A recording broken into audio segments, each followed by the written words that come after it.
नमस्कार फ्रेंड, आज का जो टॉपिक है हमारा डिस्कशन के लिए वो है रिट। वर्ड रिट जो है उसको हम कानून के अंदर, जो लॉ के अंदर बहुत फ्रिक्वेंटली सुनने को ये मिलता है। जैसे कि रिट पिटीशन हो गई या रिट हो गई, इस तरह की चीज़ें हमको सुनने को मिलती हैं। तो चलिए अब संक्षिप्त रूप में इसको जानते हैं कि रिट है क्या। ऑक्सफोर्ड डिक्शनरी ऑफ लॉ जो है उसके अंदर कहा गया है कि रिट जो एक आदेश है कोर्ट का, ये सॉवरेन्स के नाम पर है, यानी कि जो संप्रभुता संपन्न है उसके नाम पर है, और वो स्टेट है जिसमें कि वो डायरेक्ट करता है कुछ, यानी कि आदेश देता है, कुछ डायरेक्शन देता है कुछ करने के लिए या कुछ ना करने के लिए। मूल रूप से जो रिट थी वो एक इंस्ट्रूमेंट होता था, यानी कि एक कागज़ का टुकड़ा या डॉक्यूमेंट होता था जिस पर की सील लगी होती थी, और इस पर आदेश होता था किसका? सॉवरेन का या संप्रभुता संपन्न का। रिट को इस तरह से भी डिफाइन किया जाता है कि ये एक फॉर्मल लीगल डॉक्यूमेंट है जिसमें कि ऑर्डर किया जाता है या मना किया जाता है कुछ एक्शन के परफॉर्मेंस के लिए। ये रेमेडी जो है वो फंडामेंटल राइट को इन्फोर्स करने के लिए या लागू करने के लिए हो सकती है, या दूसरे पर्पसेस के लिए भी दी जा सकती है। मेन जो रिट है आपके पास वो 5 हैं, जिसमें कि सर्टियरी या सर्शेरोरी, हैबेस कॉर्पस, मैंडामस, प्रोहिबिशन और को वारंटो। इनका जो रेफरेंस है आपको आर्टिकल 32 और 226 जो है भारतीय संविधान का, उसमें भी देखने को मिल जाएगा। इंग्लैंड में इन सभी रिट्स को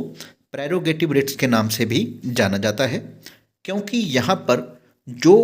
इनको इन्वोक किया जाता है, जिनका यूज़ किया जाता है,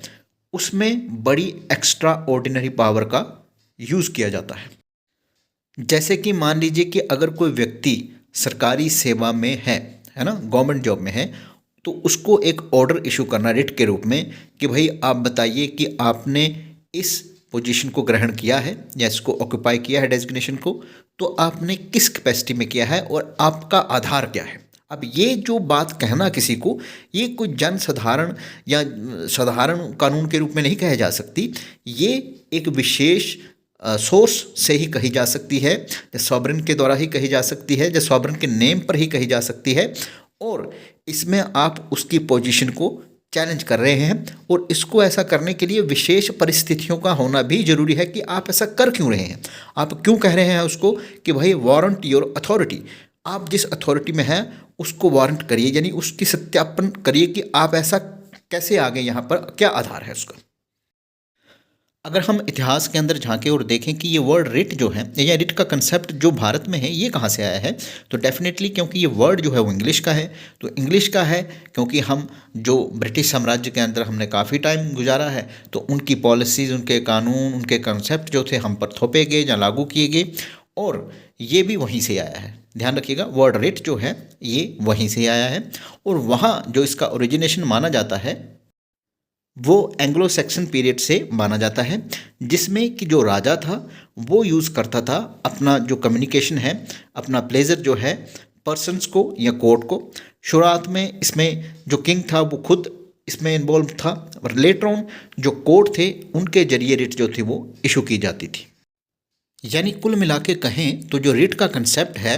वो इंग्लैंड के जो राजशाही थी या उसकी जो मोनार्की थी उसके द्वारा दिया गया था। हालांकि शुरुआत में जब प्रारंभ में ये वैसा नहीं था जैसा आज है, पर धीरे धीरे इसका स्वरूप बदलता गया। जब ये मोनार्की में था या राजशाही में था तो इसका स्वरूप थोड़ा अलग था। जैसे ही ये डेमोक्रेटिक वैल्यूज़ में आया तो इसका स्वरूप या इसका जो एक कह लीजिए ढांचा या इसका तरीका था वो थोड़ा अलग हो गया। तो इसी बदलाव के अंदर जो किंग था उसको रिप्लेस कर दिया स्टेट ने, यानी कि किंग की जगह पर स्टेट आ गई, और जुडिशरी जो है उनका एजेंट बन के काम कर रही है, यानी कि स्टेट का एजेंट। सो अल्टीमेटली ये जो स्टेट है इसने रिप्लेस किया है किंग को मॉडर्न टाइम में, और दोनों जो थे वो सॉवरेन या संप्रभुता संपन्न थे अपने अपने पीरियड में।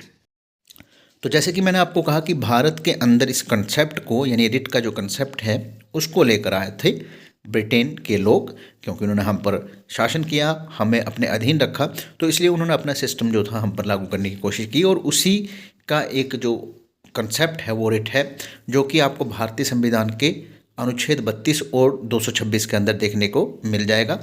जिसमें कि अलग अलग तरह की रिट्स हैं, जो कि 5 तरह की हैं, जो कि मैं आपको बता चुका हूँ, जो कि इशू की जाती हैं जब भी आपका फंडामेंटल राइट जो है उसका उल्लंघन किया जाता है, आपके मूल अधिकार जो हैं या जो आपके बेसिक राइट हैं उनको वायलेट किया जाता है। और कुछ मामलों में और जो मामले हैं 226 के अंडर उसमें इशू की जा सकती है। और इन प्रेरोगेटिव रिट को फंडामेंटल राइट के लिए प्रोवाइड करवाने का कारण ये है कि भाई इमीडिएट और असरदार तरीके से जो एक्शन है लिया जा सके उन लोगों के लिए जिनके की फंडामेंटल राइट या मौलिक अधिकार जो है जिनका हनन किया जा रहा हो उनको संरक्षण दिया जा सके। धन्यवाद।